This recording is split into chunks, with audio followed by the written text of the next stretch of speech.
सो आपने ध्यान दिया होगा कि म्यूट तो नहीं है, आपने ध्यान दिया होगा कि जितने भी इन्वेस्टिंग एक्टिविटीज़ के क्वेश्चंस आए वो सारे के सारे असेट्स पे बेस्ड थे। सब में असेट्स आ रहा था, किसी में प्लांट एंड मशीनरी, किसी में आपका आ रहा था गुडविल आ रहा था, किसी में फर्नीचर, लैंड, पेटेंट्स, ये सब चीज़ें आ रही थी इन्वेस्टिंग एक्टिविटीज़ में। तो इन्वेस्टिंग एक्टिविटीज़ बैलेंस शीट की असेट साइड को डील करता है। इन्वेस्टिंग एक्टिविटी किससे डील करता है? Asset side of the balance sheet. अगर हम क्वेश्चंस देखें हमारे इन्वेस्टिंग एक्टिविटी के, देखिए investments in land, shares in Damodar limited, plant and machinery, patents, goodwill, सारे असेट्स हैं ये। इधर देखेंगे machinery investments, goodwill, patents, plant and machinery investments, goodwill, patents, सारे असेट्स हैं। तो जब हम कंप्लीट कैश फ्लो क्वेश्चन पे आएंगे आगे जा कर के, असेट साइड से आप इन्वेस्टिंग एक्टिविटी बनाओगे, लाइबिलिटी साइड से आप फाइनेंसिंग एक्टिविटी बनाओगे, और ऑपरेटिंग एक्टिविटी बनती है प्रॉफिट एंड लॉस अकाउंट से। तो सारे फाइनेंशियल स्टेटमेंट्स हमारे यहाँ पे काम आ जाएंगे। तो आज जो हमें फाइनेंसिंग एक्टिविटी करनी है, मीन्स अब हम लाइबिलिटी साइड से हम डील करेंगे। अब यहाँ पे हमारे लोन्स, ओवरड्राफ्ट्स, कैश क्रेडिट, ये सारी चीज़ें यहाँ पर आएगी। करने का तरीका बिल्कुल वही है जैसे हमने इन्वेस्टिंग एक्टिविटी में किया था, बल्कि उससे ज़्यादा यहाँ पर आसान है, क्योंकि यहाँ पे वो असेट अकाउंट, एक्यूमुलेटेड डेप्रिसिएशन, वो सब यहाँ पे बनाने की ज़रूरत नहीं है। लेकिन अकाउंट बनाना पड़ेगा लाइबिलिटी का। एक लाइबिलिटी अकाउंट का एक फॉर्मेट बनाते हैं। देखिए लाइबिलिटी अकाउंट का फॉर्मेट हो जाएगा आपका, कोई सी भी लाइबिलिटी, मान लीजिए बैंक लोन है,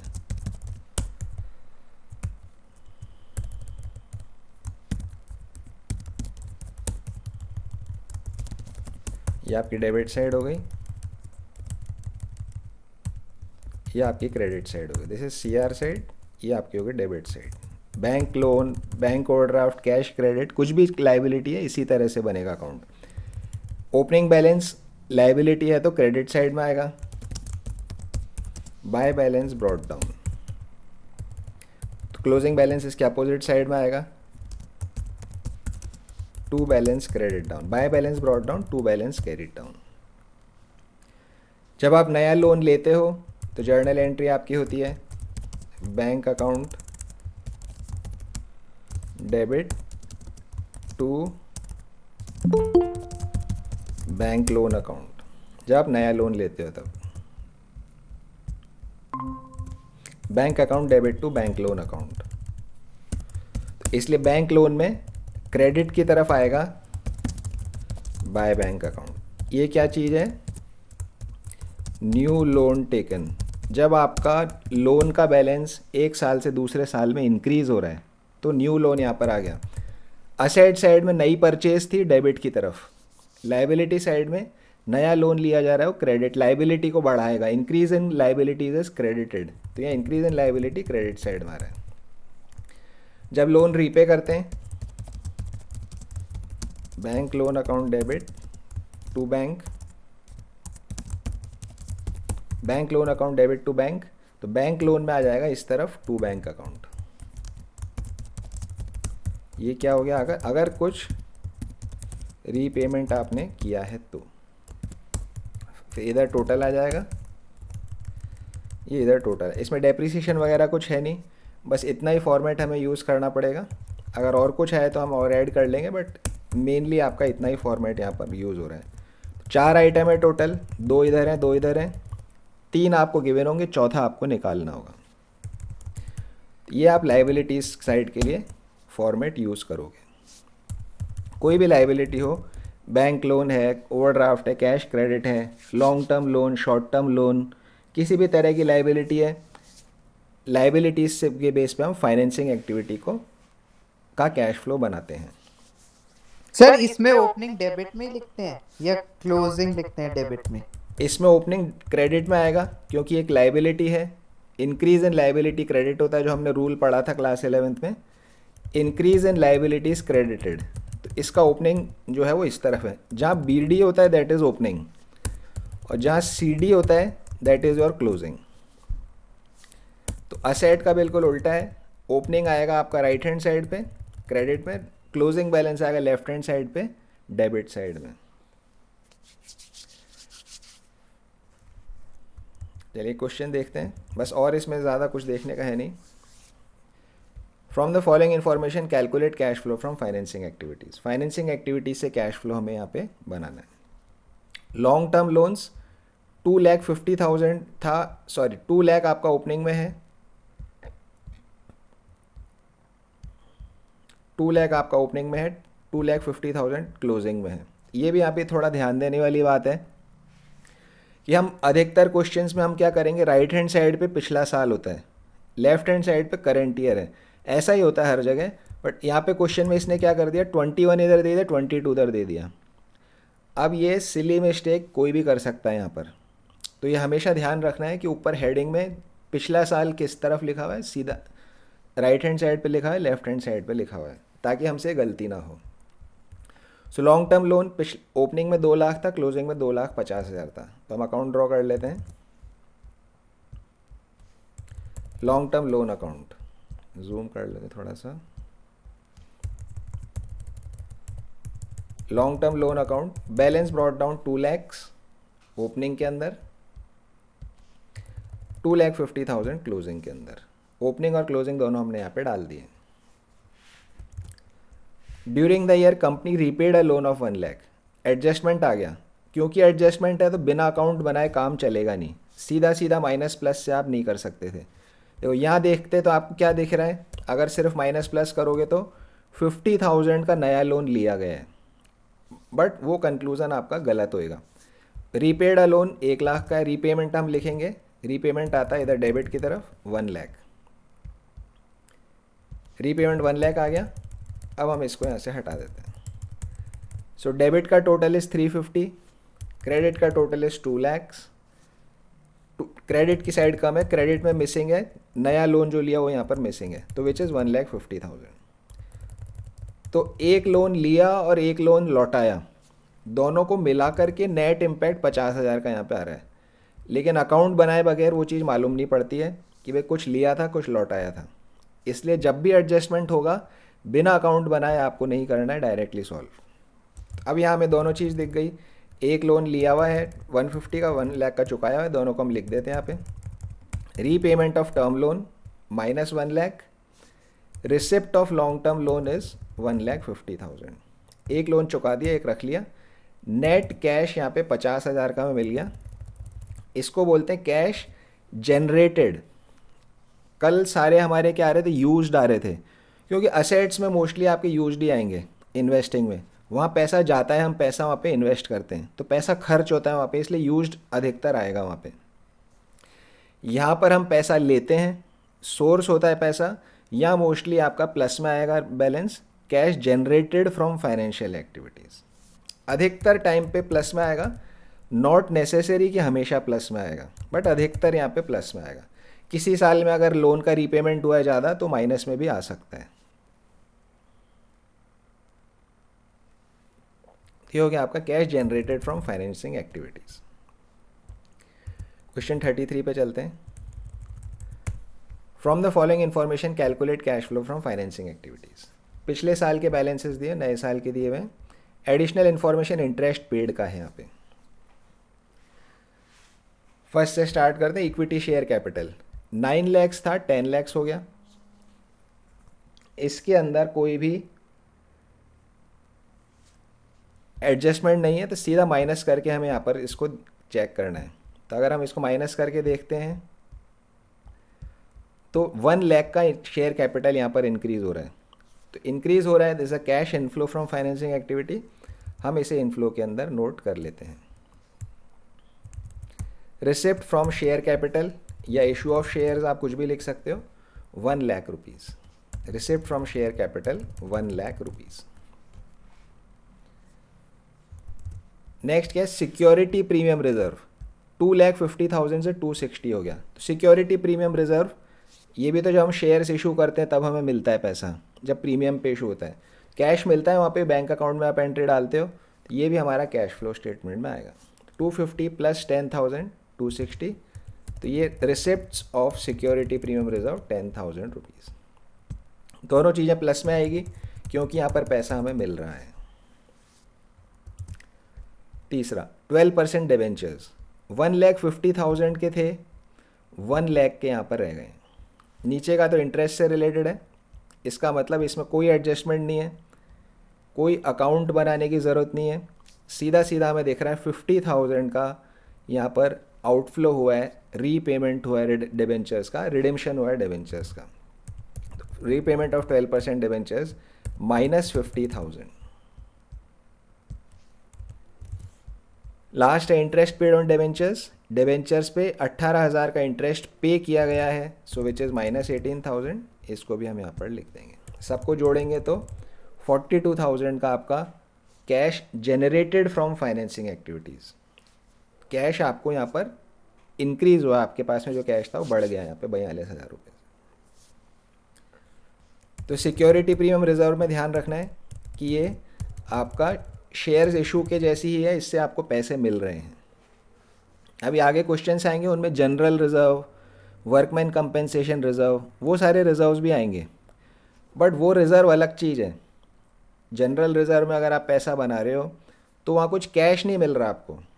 अगर वर्कमैन कंपेंसेशन रिजर्व आपने बनाया है, इंक्रीज़ हुआ है, कुछ कैश वहाँ रिसीव नहीं हो रहा, तो प्रॉफिट का अप्रोप्रिएशन है। इसका भी नाम रिज़र्व है, बट ये प्रॉफिट का अप्रोप्रिएशन नहीं है, ये तो पैसा मिल रहा है मुझे। तो सिक्योरिटी प्रीमियम रिजर्व को आपको डिफ्रेंशिएट करना ज़रूरी है, सिक्योरिटी प्रीमियम रिजर्व को डिस्टिंग्विश करना है अदर रिजर्व से। अदर रिजर्व जैसे जनरल रिजर्व या आपका वर्कमैन कंपेंसेशन रिजर्व, इनमें पैसा मिलता नहीं है, इनका क्या करना है वो हम ऑपरेटिंग एक्टिविटी में सीखेंगे। लेकिन सिक्योरिटी प्रीमियम रिजर्व सीधा सीधा शेयर कैपिटल की जैसी चीज़ है, इसके नाम में चाहे रिजर्व हो, पर ये है शेयर कैपिटल की जैसी चीज़। अगर बढ़ रहा है तो इंक्रीज़ हो रहा है, घट रहा है तो डिक्रीज़ हो रहा है। चलिए क्वेश्चन 34 पे चलते हैं। From the following extracts of balance sheet calculate cash flow from financing activities. Cash flow from financing activity हमें यहाँ पे कैलकुलेट करना है।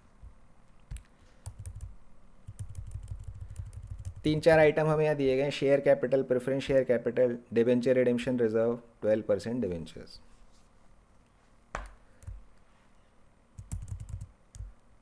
अच्छा, एक चीज़ और यहाँ आपको ध्यान देनी है, पिछले क्वेश्चन में 33 में एक बात बोलने से रह गई थी। यहाँ पे 12% डिबेंचर लिखा हुआ है, यहाँ पे 12% डिबेंचर लिखा हुआ है। जैसे इन्वेस्टिंग एक्टिविटी के टाइम पे, इन्वेस्टिंग एक्टिविटी के टाइम पे हमें खुद इंटरेस्ट कैलकुलेट करके कंसीडर करना था। अगर इन्वेस्टमेंट के सामने कुछ परसेंटेज लिखा हुआ है तो हमें खुद इंटरेस्ट गिनना था। उसी तरह से लायबिलिटी और लोन्स में भी अगर यहाँ पे शुरू में परसेंटेज लिखा हुआ है तो आपको खुद इंटरेस्ट कैलकुलेट करके और कंसीडर करना है। यहाँ पे क्यों नहीं किया? यहाँ क्वेश्चन ने मुझे बता दिया था कितना इंटरेस्ट का पेमेंट हुआ है, इसलिए मैंने नहीं किया।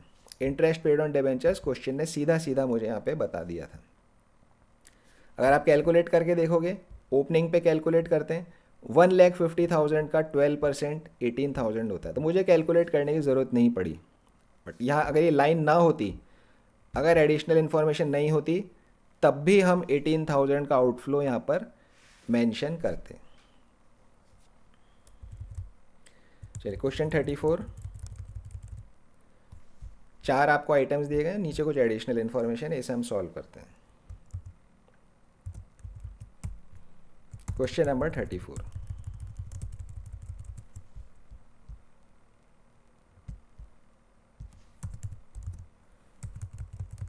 इक्विटी शेयर कैपिटल 4 लाख है, 4 लाख से 5,25,000 हो गई। तो इक्विटी शेयर कैपिटल यहाँ पर इंक्रीज हो रही है 1,25,000 रुपीज़ से। देखते हैं कि इसका कुछ एडजस्टमेंट दिया हुआ है क्या। इसका एडजस्टमेंट नंबर 1 है, equity shares were issued on 31 March 2022। Equity share issue कब हुए थे? साल के आखिरी दिन ये इशू हुए थे, बस और कोई जानकारी यहाँ पे नहीं है। तो डेट जो लिखी होती है ये यूजुअली इंटरेस्ट या डिविडेंड कैलकुलेशन के लिए होती है। अब क्योंकि ये साल के एंड में इशू हुए हैं तो अगर डिविडेंड गिनेंगे तो 4 लाख के ऊपर गिनेंगे ओपनिंग बैलेंस पे, बस यहाँ पर इसका यही काम है। तो कोई अकाउंट बनाने की ज़रूरत नहीं है। 4 लाख से 525 हो गया, इंक्रीज हो गई share capital. Issue of equity shares 1,25,000 rupees. Issue of equity shares 1,25,000 rupees. Cash flow from financing activity. Next 10% preference share capital. 550 था, 4 लाख हो गया। ये कम हो रहा है। कम होना मतलब रीपेमेंट हुआ इसका, ये रिडेम्पशन हुआ इसका। एडजस्टमेंट देखते हैं। Point number 3, preference shares were redeemed on 31 March 2022 at a premium of 5%। Preference shares जो थे उनका रिडेम्पशन हुआ था 31 मार्च 2022 को 5% प्रीमियम के ऊपर। Premium paid was debited to statement of P&L। जो प्रीमियम पे किया गया था वो प्रॉफिट एंड लॉस अकाउंट में डेबिट हो गया। देखिए कुछ भी प्रीमियम हो, किसी भी तरह का प्रीमियम होता है तो यहाँ पर नहीं आता। शेयर कैपिटल अकाउंट में तो सिर्फ फेस वैल्यू आती है, हमें मालूम है। इशू ऑफ शेयर्स में हमने पढ़ा था, यहाँ सिर्फ फेस वैल्यू है। अगर रिडेम्पशन प्रीमियम पे हुआ है तो इसके अलावा हमने एक्स्ट्रा पेमेंट किया है। ये कैपिटल 550 थी, 4 लाख हो गई। कैपिटल आपकी 550 थी, 4 लाख हो गई। कितना रिडक्शन हुआ, मतलब 150 का हमने यहाँ पे रीपेमेंट किया है। 150 का हमने यहाँ पे रीपेमेंट किया है, पर ये सिर्फ फेस वैल्यू है। हमें मालूम है कैपिटल अकाउंट में सिर्फ फेस वैल्यू जाती है, बाकी सब चीज़ें प्रीमियम डिस्काउंट वगैरह अलग जगह जाती है। अब क्वेश्चन मुझे क्या बोल रहा है, प्रेफरेंस शेयर्स और redeemed at a premium of 5%, मतलब 150 के 5% निकालो इंटू 5 डिवाइड बाई 100, इतना मैंने प्रीमियम पे किया है। तो टोटल कैश आउटफ्लो कितना है, टोटल कैश आउटफ्लो 150 प्लस 7,500, 157,500। ये मेरा टोटल रिडेम्पशन का अमाउंट है 157,500। ये मैं यार डालूंगा redemption of preference shares minus 157,500। 7,500 कैसे आया? देखिए प्रेफरेंस शेयर्स हमारे जो रिडक्शन हो रहा है, 550 का ओपनिंग बैलेंस था, 4 लाख का क्लोजिंग बैलेंस है, और इसमें कुछ एडजस्टमेंट गिवन नहीं है। मतलब प्रेफरेंस शेयर मेरे कितने रुपए से कम हो रही है कैपिटल, 550 से 4 लाख हो रही है। इट मीन्स 1,50,000 रुपीज़ से कैपिटल रिड्यूस हो रही है, 1,50,000 से। तो 1,50,000 का रीपेमेंट हुआ, ये हमें देख के बात समझ आ रही है। अब क्वेश्चन मुझे क्या बोल रहा है, preference shares were redeemed on 31 March 22 at a premium of 5%। ये 5% प्रीमियम पे रिडेम्पशन हुआ है। मतलब अगर 100 रुपये का पेमेंट करना था तो 105 का किया है, ज़्यादा किया है हमने, 5% मोर पेमेंट हमने यहाँ पे किया है। 100 की जगह 5 रुपये ज़्यादा। सो 1,50,000 का 5%, 1,50,000 का 5/100, इसका 5% होता है 7,500। तो 150 प्लस 7,500, 157,500 का यहाँ पर पेमेंट किया गया है। अगर ये लाइन यहाँ ना लिखी होती कि प्रीमियम पे रिडेम्पशन है तो हम 150 का ही पेमेंट यहाँ पे करते। अगर प्रीमियम का रेट 10%, 15%, 20% कुछ और होता तो हमारा प्रीमियम भी यहाँ पर इंक्रीज हो जाता।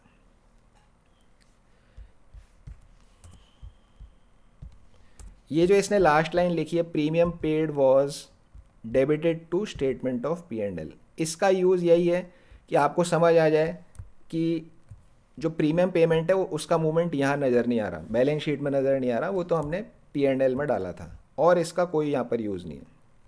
इसलिए जो प्रीमियम है that is over and above the face value, extra 5% हमें रीपेमेंट में ऐड करना है। सो ये एडजस्टमेंट आप ध्यान रखेंगे, आसान सा है बट अभी आपके लिए नई चीज़ है। ये पॉइंट नंबर 3। सो इक्विटी शेयर कैपिटल हो गया, प्रेफरेंस शेयर कैपिटल हो गया।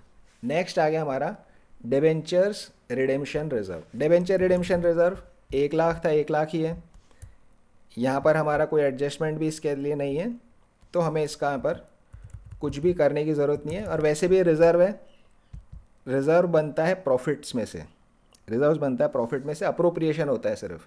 तो ये कैश फ्लो इसमें वैसे भी नहीं होता आपका। जब हम ऑपरेटिंग एक्टिविटी बनाएंगे, ऑपरेटिंग एक्टिविटी जब हम सीखेंगे तब इसका काम वहाँ पर आएगा, यहाँ पर इसका कोई काम नहीं है। सो मैं इसको यहाँ पर लिख देता हूँ एक चीज़ को और को, कुछ मैंने पॉइंट्स बना रखे हैं। अभी हम पॉइंट्स को कर लेंगे डिस्कस, इसको भी मैं लिख लेता हूँ।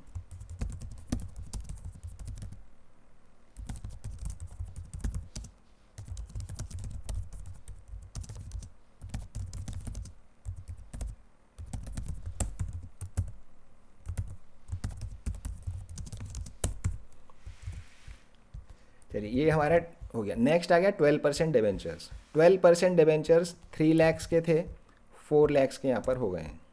3 लाख के थे वो 4 लाख के इधर हो गए हैं, तो यहाँ पर इंक्रीज हुए डिवेंचर्स। एडजस्टमेंट देखते हैं कुछ है क्या। 12% debentures of face value of 1 lakh were issued on 31 March 2022। 1 lakh रुपए के डिवेंचर्स जो इशू हुए हैं, ये क्या बता रहा है कि ये साल के आखिरी दिन इशू किए गए हैं, ये साल के आखिरी दिन इशू किए गए।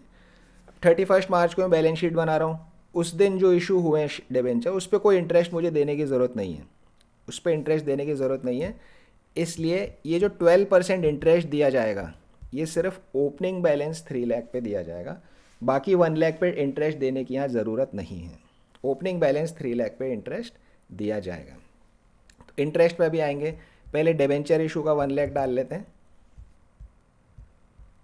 Debentures issued 12% debentures issued, last में लिखा हुआ है 1 lakh rupees. 12% debentures issued is 1 lakh rupees. तो हमारा एक इशू ऑफ शेयर्स आ गया 125, रिडेम्पशन ऑफ प्रेफरेंस शेयर्स आ गया 157,500, प्रीमियम मिला के 12% डिबेंचर्स इशू किए गए 1 लाख के। ये 3 मूवमेंट्स यहाँ पर हमारी आ गई हैं।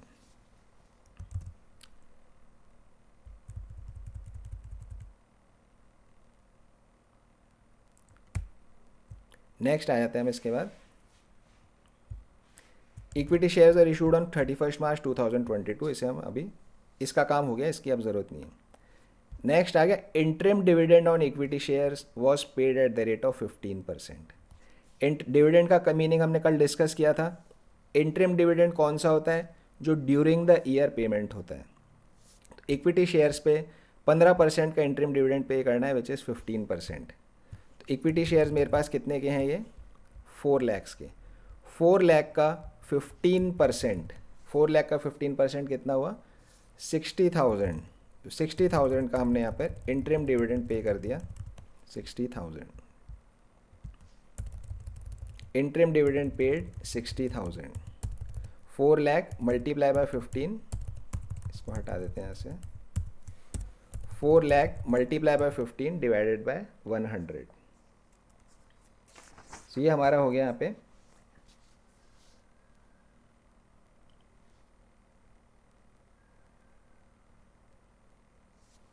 चलिए आगे बढ़ते हैं।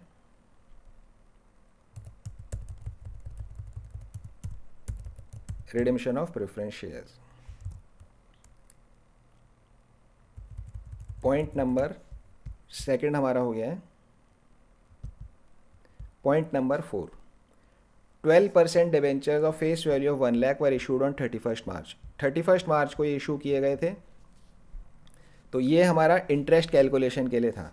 इंटरेस्ट हम यहाँ पे गिन लेते हैं डिवेंचर्स के ऊपर। 3 लाख पे 12% का इंटरेस्ट आपको कैलकुलेट करना है। 3 लाख पे 12% होएगा आपका interest on debentures minus 36,000। 3 lakh का 12%, 3 lakh multiply by 12 divided by 100।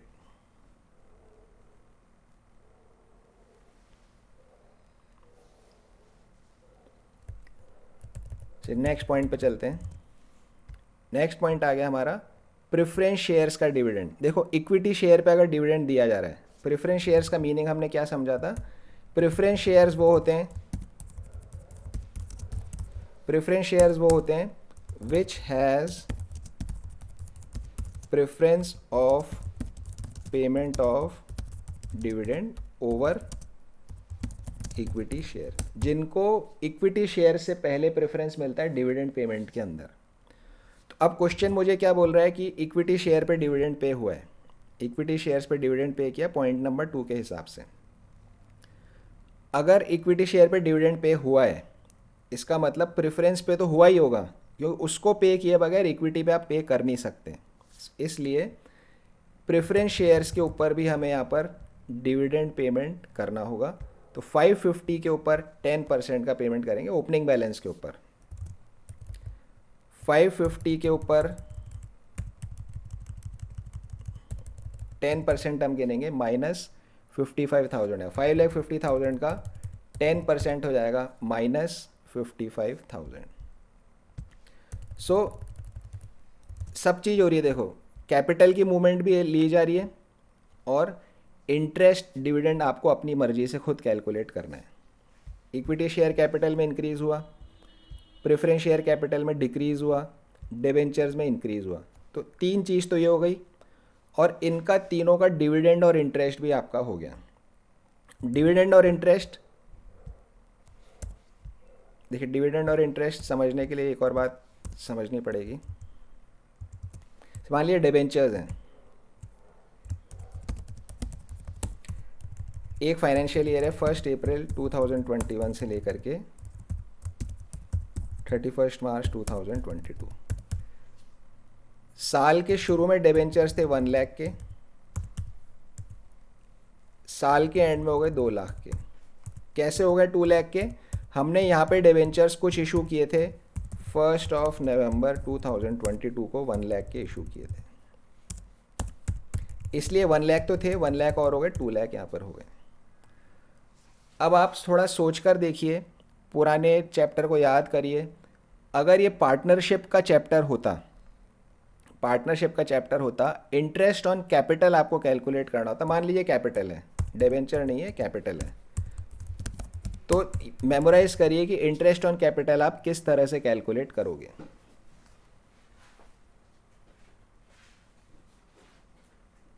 Opening पे।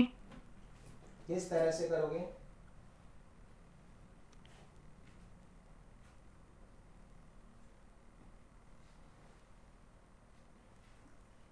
ओपनिंग पे करोगे, किस तरह से करोगे, क्या फॉर्मूला यूज करोगे? सर नवंबर तक 1 लाख रुपीस में करेंगे और फिर नवंबर से मार्च तक 2 लाख रुपीस पे। 2 लाख पे वो करेंगे, क्या कितने मंथ्स का करोगे? सर अप्रैल से नवंबर कितना हुआ?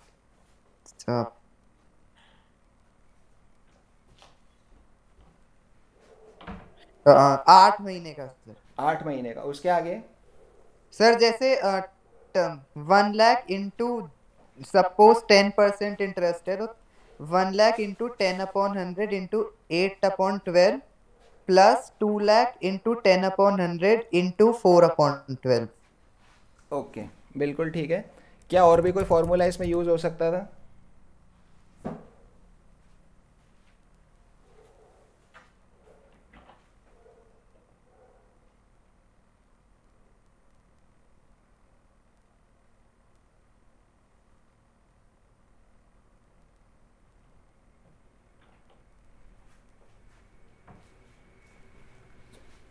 तो यहाँ पर हमारे पास में 2 फॉर्मूले हुआ करते थे। या तो आप 1 लाख के ऊपर पूरा 1 साल का गिन लो, या तो 1 लाख पे 12 मंथ्स का गिन लो, प्लस बाकी के 1 लाख पे आप 5 मंथ्स का कैलकुलेट कर लो। ये एक आपका फॉर्मूला था। या फिर आप 1 लाख, पहले 1 लाख पे 7 मंथ्स का लोगे और फिर बाकी 2 लाख के ऊपर आप यहाँ पे 5 मंथ्स का लोगे। दोनों से आपको आंसर सेम आएगा। ओके, सो ये एक कैलकुलेशन है। अब अगर मान लीजिए ये जो कैपिटल है एडिशनल वाली, ये 31 मार्च को होती, अब क्या करोगे इंटरेस्ट ऑन कैपिटल में? सर फिर 1 लाख पे पूरे साल पे निकालेंगे। हाँ, सो इस 31 मार्च वाले पे आप कुछ भी नहीं दोगे। सो जब भी नई कैपिटल रेज हो रही है, नया लोन लिया जा रहा है, तो ये डेट नया वाला कब का है डेट, ये बहुत इंपॉर्टेंट यहाँ पर है। जो डेट आपकी है ये वाली आपके लिए बहुत इंपॉर्टेंट चीज़ है और यही डेट आपको इस क्वेश्चन में इसलिए दी जा रही है। Equity shares were issued on 31 March, 2022। इससे हमें पता पड़ गया कि भाई डिविडेंड पे करते टाइम नए शेयर्स के ऊपर कोई काम नहीं है। प्रेफरेंस शेयर्स और रिडीम्ड ऑन 31 मार्च 2022। जो प्रेफरेंस शेयर का रिडीम्शन हुआ वो 31 मार्च 2022 को हुआ है। इट मीन्स पूरे साल प्रेफरेंस शेयर ओपनिंग जितने रहे हैं तो पूरे पे डिविडेंड आपको यहाँ पे करना है। ये साल के लास्ट का ट्रांजैक्शन है, इंटरेस्ट या डिविडेंड पे इसका कोई इम्पैक्ट नहीं है। 12% debentures of face value were issued on 31 March. Again जो नए डिबेंचर्स इशू हैं वो 31 मार्च को इशू किए गए हैं। तो हम क्योंकि ये साल के एंड में इशू किए गए हैं इसलिए हमें इसको कंसिडर नहीं करना है इंटरेस्ट कैलकुलेशन में। ये सारी डेट्स देने का कारण इंटरेस्ट कैलकुलेशन का है। जो प्रिंसिपल अमाउंट है उसका इससे कोई लेना देना यहाँ पर नहीं है। तो हम वापस आ जाते हैं हमारे सॉल्यूशन पे। तो इस तरह से हमने यहाँ पर इसको 3 लाइंस तो हमारी एक बार इसको वापस कलर करते हैं। ये हमारा security premium reserve. Security premium reserve, I think यहाँ पर आपका कुछ मिसप्रिंट है इसके अंदर।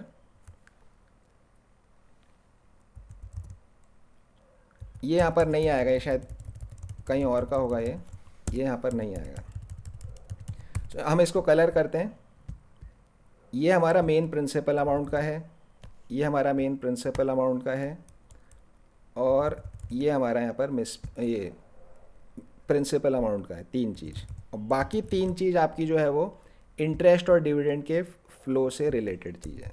तो शुरू के 3 आपके ये प्रिंसिपल अमाउंट के हैं, बाद के 3 आपके इंटरेस्ट और डिविडेंड से रिलेटेड है। और इंटरेस्ट और डिविडेंड का पेमेंट करना है ऐसा सिर्फ इक्विटी शेयर के लिए लिखा गया है, बाकी दोनों हमें खुद करने यहाँ पर रेट ऑफ इंटरेस्ट को देख करके। 10% प्रेफरेंस कैपिटल, 12% डिवेंचर्स। ऐसा हो सकता था कि परसेंटेज ना लिखा हो। अगर ये परसेंटेज यहाँ लिखा हुआ नहीं है, सिर्फ प्रेफरेंस शेयर कैपिटल लिखा है, फिर आप छोड़ दो, फिर आपको डिविडेंड का कुछ नहीं करना। अगर 12% डिवेंचर्स ना लिख करके सिर्फ डिवेंचर लिखा गया है तो आप इसको छोड़ दीजिए, इसका आपको यहाँ पर कुछ भी नहीं करना है। तो ये आपका इस तरह से क्वेश्चन कंप्लीट होता है। इसमें आपका आंसर मैच नहीं हो रहा, आई थिंक यहाँ पर कुछ मिसप्रिंट है। इस क्वेश्चन में एक लाइन और थी कि जो शेयर्स इशू किए गए हैं वो प्रीमियम के ऊपर इशू किए गए हैं, वो लाइन यहाँ मिसिंग है, इसलिए आपका आंसर यहाँ पे मैच नहीं होगा। जब हम इसमें ये प्रीमियम डाल देंगे यहाँ पे, अगर हम यहाँ प्रीमियम डाल देंगे देन फिर आपका आंसर यहाँ पे मैच हो जाएगा। तो प्रीमियम अगर क्वेश्चन में होगा तो करना है। अभी जितना क्वेश्चन लिखा गया हमें यहाँ पे प्रीमियम नहीं करना है। हमारे शेयर्स इशू किए गए एट पार। चलिए क्वेश्चन 35 पे आ जाते हैं। From the following information calculate cash flow from investing and financing activities. अब यहाँ इन्वेस्टिंग भी करना है, फाइनेंसिंग भी करना है, दोनों चीज़ करनी है। तो आपको बहुत ध्यान देना पड़ेगा कौन सी चीज़ को इन्वेस्टिंग में करना है, कौन सी चीज़ को फाइनेंसिंग में करना है। सिंपल सा है, जो असेट्स होंगे वो इन्वेस्टिंग में जाएंगे, जो लाइबिलिटीज़ है वो फाइनेंसिंग में जाएगी। मशीनरी इन्वेस्टिंग में आएगा, एक्यूमुलेटेड डेप्रिसिएशन इन्वेस्टिंग में आएगा, कैपिटल और बैंक लोन फाइनेंसिंग के अंदर आएगा। इसे हम सॉल्व करते हैं।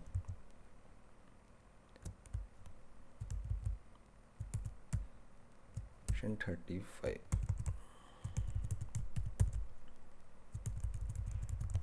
स्टार्ट करते हैं फर्स्ट मशीनरी से। मशीनरी एट कॉस्ट यहाँ पे गिवन है, एक्यूमुलेटेड डेप्रिसिएशन भी यहाँ पर गिवन है। सो एक्यूमुलेटेड डेप्रिसिएशन गिवन है मतलब सेकंड वाला मेथड हमें यूज़ करना है। तो हम इसको मशीनरी अकाउंट भी बनाएंगे और एक्यूमुलेटेड डेप्रिसिएशन अकाउंट भी यहाँ पे प्रिपेयर करेंगे। ओपनिंग बैलेंस डाल देंगे 40,000, 50,000। एक्यूमुलेटेड डेप्रिसिएशन का ओपनिंग डाल देंगे 10 और 12, 40, 50, 10 और 12। दोनों देखिए यहाँ पे 40 इधर लिया हुआ है, 50 इधर दिया हुआ है, 10 यहाँ दिया हुआ है और 12 यहाँ पे दिया हुआ है। चारों बैलेंसेस हमने डाल दिए। अब आ जाते हैं एडजस्टमेंट्स पे। During the year a machine costing ₹10,000 was sold at a loss of 2,000। साल ड्यूरिंग द ईयर एक मशीन थी जो 10,000 रुपये की खरीदी गई थी, एक मशीन थी जो 10,000 की खरीदी गई थी, उसको बेचा 2,000 के लॉस पे। इस एडजस्टमेंट को आप ध्यान से देखिएगा। मशीन की कॉस्ट कितनी थी? 10,000। सेल करते टाइम लॉस हुआ, लॉस ऑन सेल 2,000 का। अब बीच के अंदर एक्यूमुलेटेड डेप्रिसिएशन कितना होगा वो अभी हमें पता नहीं है। एक्यूमुलेटेड माइनस करते थे, फिर यहाँ WD भी आती थी तो वो भी अभी नहीं निकल सकती। फिर यहाँ सेल वैल्यू भी हमें मालूम नहीं है। फिर हमारा लॉस ऑन सेल यहाँ पर आता था। तो कल जो इन्वेस्टिंग के क्वेश्चंस किए थे आसान थे, यहाँ थोड़ा सा डिफरेंट है। 10,000 की मशीन थी, बेचा 2,000 के लॉस पे। 3-4 इन्फॉर्मेशन इसके अभी मालूम नहीं हमें। Depreciation on machinery charge during the year amounted to 6,000। Machinery पे पूरे साल का डेप्रिसिएशन 6,000 है। इसको आप बिल्कुल भी ऐसा मत मानना 6,000 को कि ये इस जो मशीन बेची इसका डेप्रिसिएशन नहीं। लैंग्वेज ऐसा नहीं कह रही है। लैंग्वेज आपको क्या बोल रही है? 10,000 की मशीन है, 2,000 के लॉस में बेचा है। उसके अलावा जो फॉर द ईयर डेप्रिसिएशन है वो 6,000 रुपये का है। तो हम इस इंफॉर्मेशन को डालते हैं अपने अकाउंट में। Loss on sale 2,000, loss on sale 2,000 ये हमने यहाँ पे डाल दिया loss on cell. For the year का डेप्रिसिएशन नीचे आता है, 6,000 रुपये हमने इधर डाल दिया। फॉर द ईयर का डेप्रिसिएशन 6,000 इधर आ रहा है। बाकी को मैं हटा देता हूँ यहाँ से। अभी ये हट गया, इसको हटा देता हूँ, ये हट गया, ये हट गया, ये भी हट गया।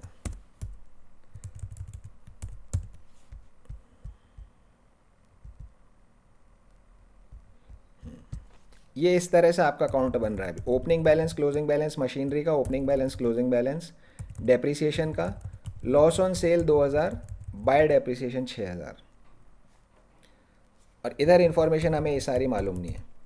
अब हम क्या करेंगे, एक्यूमुलेटेड डेप्रिसिएशन अकाउंट में देखो, क्रेडिट में 16 है, डेबिट में 12 है। क्रेडिट में 16 है, डेबिट में 12 है, तो डेबिट में कुछ मिसिंग है। एक्यूमुलेटेड डेप्रिसिएशन अकाउंट में याद करिए डेबिट में क्या एक आइटम रहता है। अगर आपके पास कल का नोट किया हुआ है तो आप देखिए क्या आता है डेबिट में।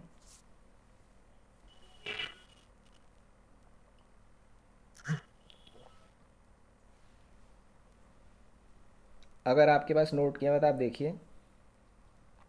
Accumulated depreciation. Yes, accumulated depreciation. किसका एक्यूमुलेटेड डेप्रिसिएशन यहाँ पे आता है? Machinery. कौन सी मशीनरी? जो सोल्ड की गई। जो सोल्ड की गई है उसका, है ना। तो वो हमें यहाँ पे दिया नहीं था इसने, क्वेश्चन वाले ने, जो सोल्ड की गई है उसका। तो हम इसको बैलेंसिंग करेंगे सबसे पहले। मशीन वाले अकाउंट को बैलेंस नहीं करेंगे, हम इसको बैलेंस करेंगे। अब मैं डिलीट की हुई चीज़ें हटा देता हूँ, वापस ले आता हूँ।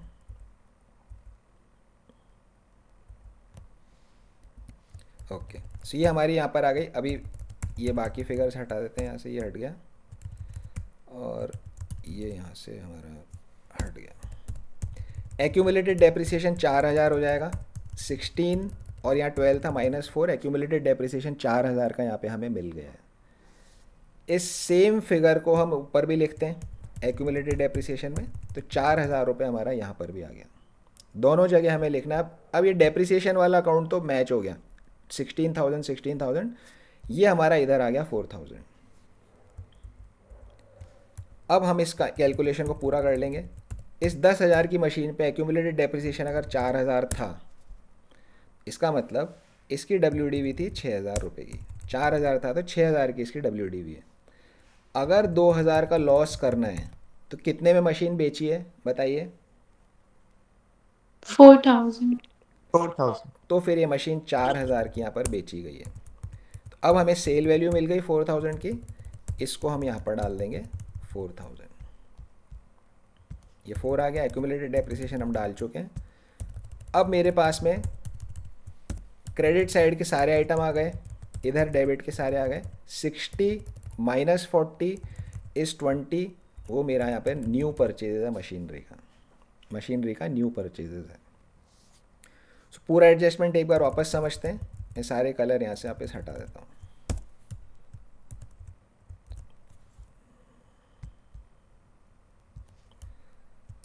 चलिए, ओपनिंग बैलेंस क्लोजिंग बैलेंस हम फिल कर लेंगे, दोनों चीज़ के opening balance closing balance, machinery का और एक्यूमुलेटेड डेप्रिसिएशन का। 40, 50, 10 और 12। सो 40 इधर डाल दिया मशीनरी अकाउंट में, 50 इधर डाल दिया, 10 यहाँ पे नीचे डाल दिया और 12 यहाँ पर ऊपर डाल दिया। ये ओपनिंग क्लोजिंग हमने यहाँ पे डाल दिया। अब इसके बाद क्या लिखा है, during the year machine costing 10,000। एक मशीन जो 10,000 रुपये की थी, एक मशीन 10,000 की उसकी कॉस्ट थी, was sold at a loss of 2,000। उसको 2,000 के लॉस में बेचा गया, उसको 2,000 के लॉस में बेचा गया, तो लॉस ऑन सेल इज 2,000। बीच की एक्यूमुलेटेड डेप्रिसिएशन इस मशीन का कितना था मालूम नहीं है, WDV निकाल नहीं सकते बिना डेप्रिसिएशन के, सेल वैल्यू हमें मालूम नहीं है, तीनों चीज़ यहाँ पे मिसिंग है। क्वेश्चन ने एक इन्फॉर्मेशन और दी है, depreciation on machinery charge during the year amounted to 6,000। Total depreciation पे, सॉरी टोटल मशीनरी पे ड्यूरिंग द ईयर जो डेप्रिसिएशन लगाया गया है वो 6,000 रुपये का यहाँ पे लगाया गया है, तो वो हम यहाँ पर डाल देंगे एक्यूमुलेटेड डेप्रिसिएशन अकाउंट में 6,000। ये इधर आ गया। अब पहले डेप्रिसिएशन वाले अकाउंट को बैलेंस करो। डेप्रिसिएशन वाले अकाउंट को बैलेंस करेंगे तो हमें ये मिलेगा, जो मशीन बेची उसका डेप्रिसिएशन 4,000 रुपये का है, तो उसको हम यहाँ डालेंगे। सेम फिगर इधर भी लिखी जाती है, ये हमें पता है 4,000 का, इसको भी हम यहाँ डाल देंगे और इस कैलकुलेशन को हम फाइनल कर लेंगे। एक्यूमुलेटेड डेप्रिसिएशन 4,000, तो WDV हो गए 10 - 4 6,000। 2,000 का लॉस कब होगा, जब 4,000 में इसको हमने बेचा है सेल वैल्यू। तो सेल वैल्यू को 4,000 को इधर डाल लेंगे हम, loss on sale 2,000, credit side यहाँ की कंप्लीट हो गई। डेबिट साइड में बैलेंसिंग फिगर आएगी 20,000 की, ये आ गया आपका 20,000 रुपये। ये 20,000 रुपये अब हमारे आगे कैश फ्लो स्टेटमेंट के अंदर यूज़ होंगे। 20,000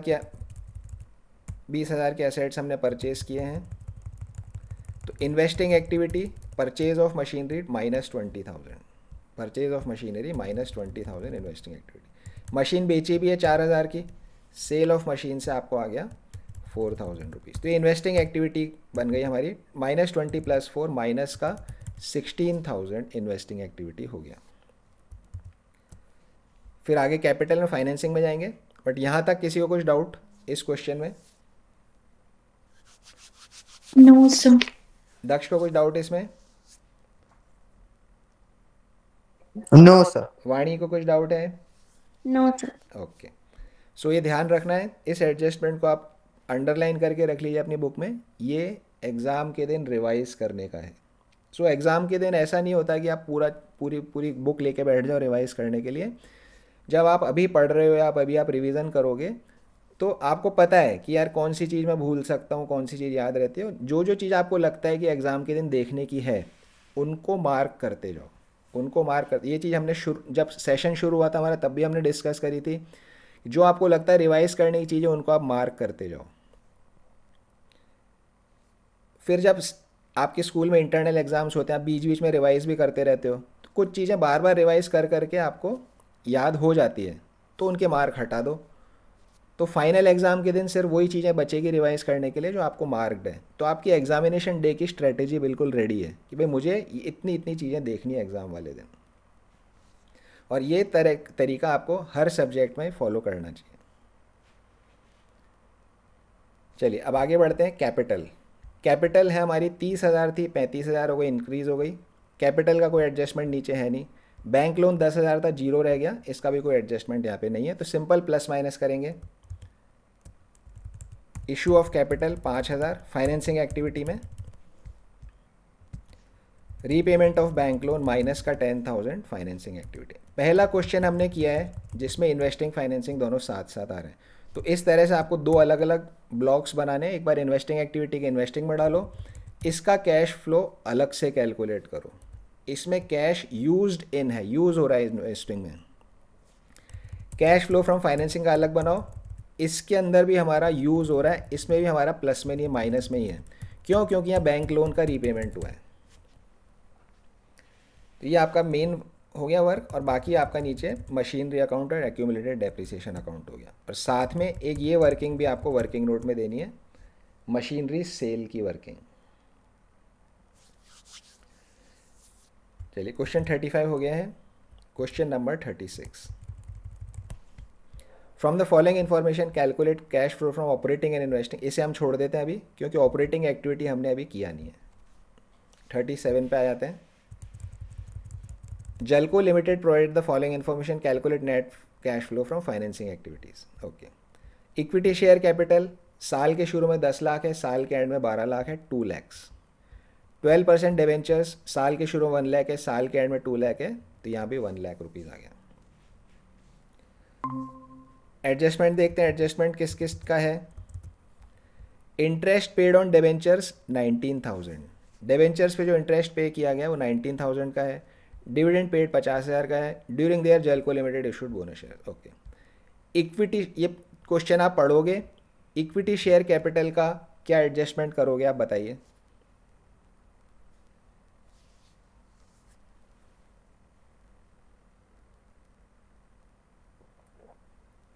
क्वेश्चन नंबर 37 में इक्विटी शेयर कैपिटल का क्या एडजस्टमेंट करना है।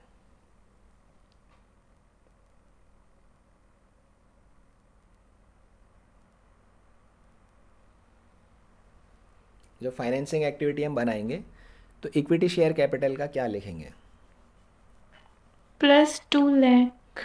+2 lakh means cash inflow. Yes. Okay, नीचे पॉइंट नंबर 3 रीड करिए, उसमें क्या लिखा है।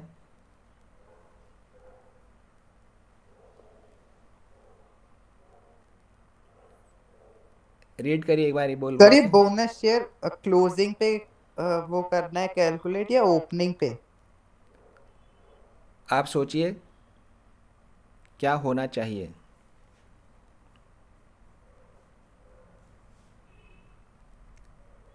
अच्छा, किस पे कैलकुलेट करना हो बाद में देखेंगे। फर्स्ट चीज़ है कि अगर ये बोनस शेयर्स है तो क्या ये आएगा फाइनेंसिंग एक्टिविटी में। Yes sir. सर नहीं। नहीं आएगा। बोनस शेयर का हमने डिस्कस किया था। बोनस क्या होता है? बोनस जो चीज़ फ्री में मिले, जो हमें चीज़ फ्री में मिले उसको बोनस बोला जाता है। तो यहाँ शेयर्स, जो बोनस शेयर्स हैं वो फ्री के शेयर्स हैं, इसलिए यहाँ पर इसके अंदर नहीं आएगा। अब देखने वाली बात है भाई, 10 लाख मेरे साल के शुरू में 10 लाख का था शेयर्स, कुछ बोनस इशू करूँगा तभी तो इंक्रीज़ होंगे वो।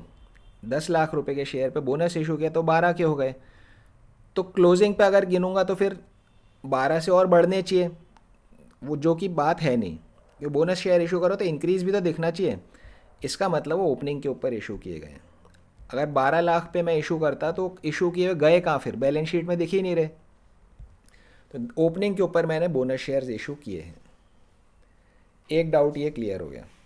दूसरा, बोनस शेयर्स हमने क्या बोला था कि कैसे इशू होते हैं, कि भाई आपके पास में कितने हैं उसके ऊपर आपको कितना फ्री मिलेगा।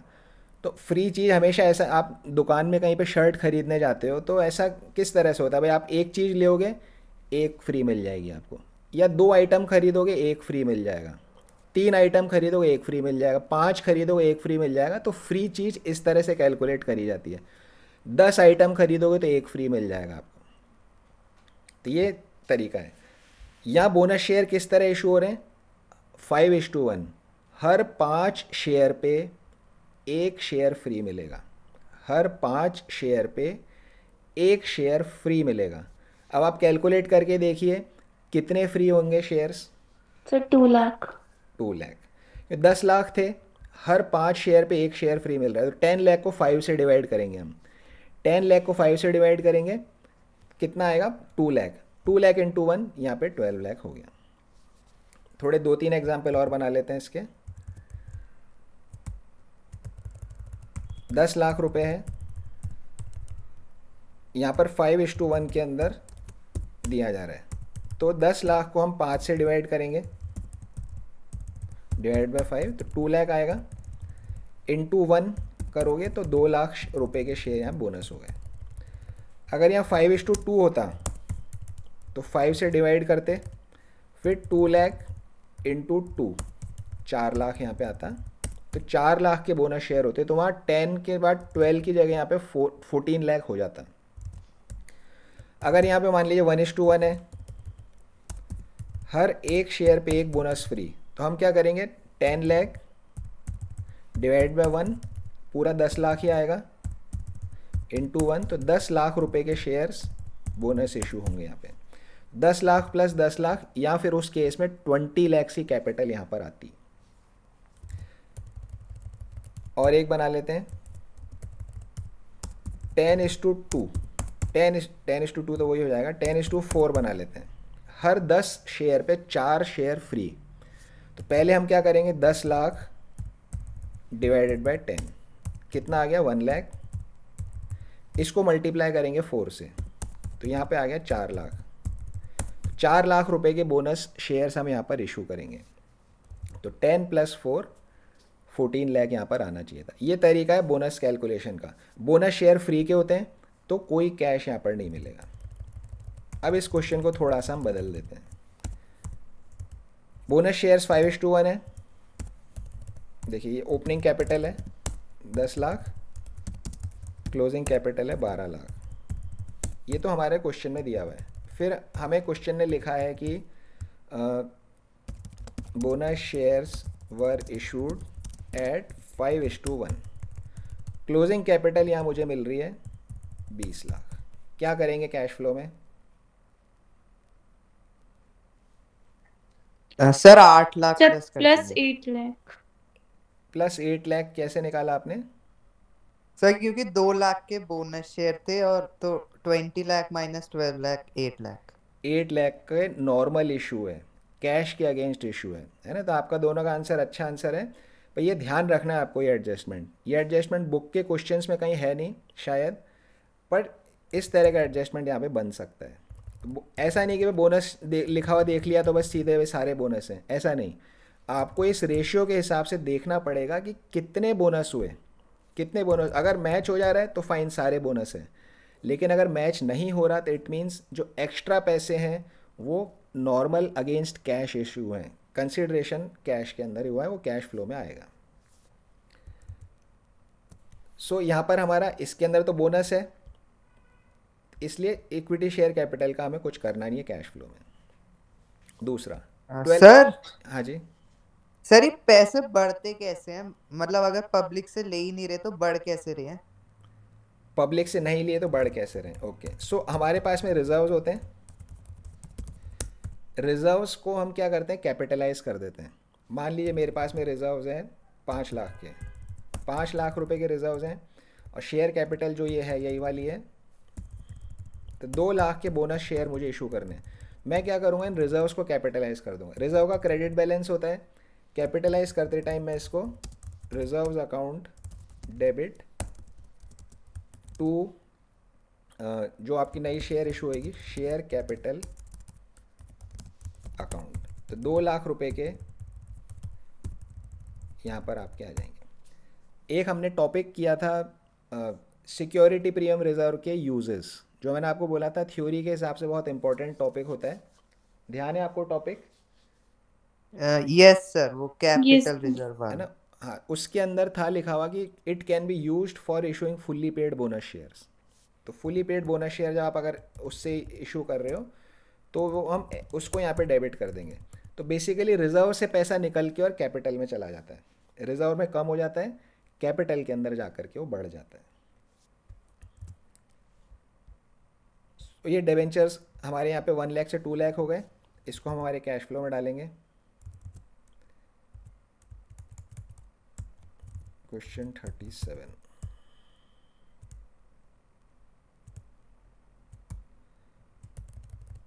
इक्विटी शेयर कैपिटल 0 है, इशू ऑफ डिबेंचर्स आ गया यहाँ पे 1 लाख रुपीज़ का, issue of debentures 1 lakh. Additional information क्या, interest paid on debentures 19,000, interest पे माइनस में डाल दो यहाँ पे। Dividend paid in the year 50,000, dividend पे यहाँ डाल दिए -50,000। लास्ट पॉइंट बोनस शेयर का था, वो हमें करना नहीं है। ये हमारा यहाँ पे क्वेश्चन सॉल्व हो गया। 12% डिबेंचर्स थे, 1 लाख का 12%, 1 लाख का 12% कितना होता है? 12,000 रुपये। 1 लाख का भाई हमने क्या सीखा था कि हमें जो ओपनिंग बैलेंस होता है उसके ऊपर हमें यहाँ पे इंटरेस्ट गिनना होता है, लेकिन जो नए डिबेंचर्स इशू हुए हैं इंटरेस्ट उस पर भी लगता है। वो तो अगर साल के एंड में इशू किए गए हों तब नहीं लगता। हो सकता है ये 1 लाख अप्रैल में इशू कर दिए गए हों साल के शुरू में, तो उस पर भी इंटरेस्ट फिर जाएगा। हमें इसने बताया नहीं कि डिबेंचर कब इशू किए गए हैं, जो नए वाले डिबेंचर वो कब इशू किए गए, इसने हमें बताया नहीं है। तो हम इंटरेस्ट अगर कैलकुलेट करते तो हम 1 लाख पे 12% करके और कैलकुलेशन करते, लेकिन क्वेश्चन ने मुझे खुद लिख करके दे दिया इंटरेस्ट पेड ऑन डिबेंचर 19,000 है। अब मुझे खुद की कैलकुलेशन करने की ज़रूरत नहीं है। जब क्वेश्चन ने लिख दिया 19,000 का पेमेंट किया है, तो मुझे अपना दिमाग खर्च नहीं करना कि 12% 1 लाख पे तो 12,000 ही होता है, या 19,000 कैसे हो गया। वो इसलिए हो गया क्योंकि बाकी के जो इशू किए गए साल के ड्यूरिंग इशू किए गए होंगे, उस पर भी इंटरेस्ट कैलकुलेट हो रहा होगा, बट एग्जामिनर नहीं चाहता हमसे कैलकुलेट कराना, उसने हमें गिनते यहाँ पर 19,000 दे दिया। तो इसने दे दिया तो फिर ये 12% हमारे लिए काम का नहीं है। तो ये पॉइंट समझ आ गया आपको? Yes, sir. Okay, Yes, sir. सो ये ध्यान रखना, इसको भी मैं इसमें डाल देता हूँ पॉइंट में कि ये पॉइंट्स कल हम डिस्कस कर लेंगे। हम इसमें डाल देते हैं कि if interest paid on debentures is already given in adjustments, then we need not calculate the interest by self। हमें गिनने की ज़रूरत नहीं है, फिर उसने जो दे दिया वो हम कंसिडर कर लेंगे।